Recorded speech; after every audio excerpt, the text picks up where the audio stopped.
Now, the Bantu originated in Western Africa between modern-day Eastern Cameroon and Western Nigeria.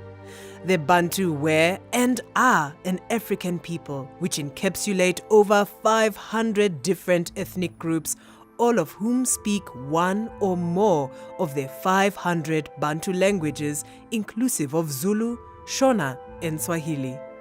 The Bantu people expanded out of Western Africa between 3000 and 1000 BC. The Bantu people first moved eastwards and established themselves just north of the Zaire River. It was at this stage that the language of the Bantu splintered into two main clusters, namely West Bantu and East Bantu.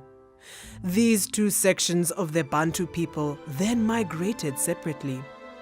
The migration and expansion into other regions of Africa took two directions.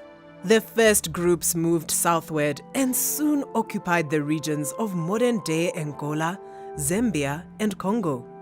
By 500 BC, the Bantu peoples had reached the rainforests of Central Africa. They infiltrated the forests and swamps between the Sanga and Ubangi rivers. This first group also moved into the woodlands of southwestern Zaire and later Namibia. Now the second groups moved eastwards to occupy the region around the Great Lakes in what is today East Africa in 1000 BC. The push southeastwards continued down to the Zambezi River. Next, they moved into the region of Makura in Mozambique and Kilimanjaro.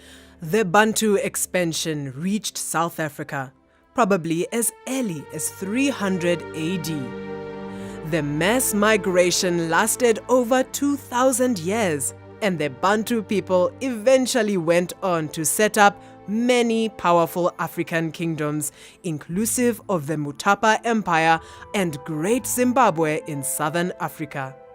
The reason that the Bantu migrated across Africa from their original location are thought to be because their rulers wanted to expand their territory and establish new empires.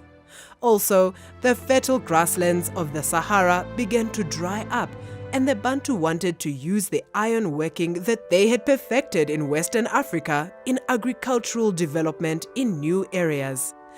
The Bantu expansion had many benefits for Africa, as technological developments in iron smelting and iron working were spread around the entire continent. Food production increased and hunting was now supported with agricultural development and land cultivation across Africa. After the Bantu expansion, many of the great kingdoms of southern Africa were ruled by Bantu people, who tended to be highly resourceful and adaptable. Speakers of Bantu languages became present throughout much of southern Africa.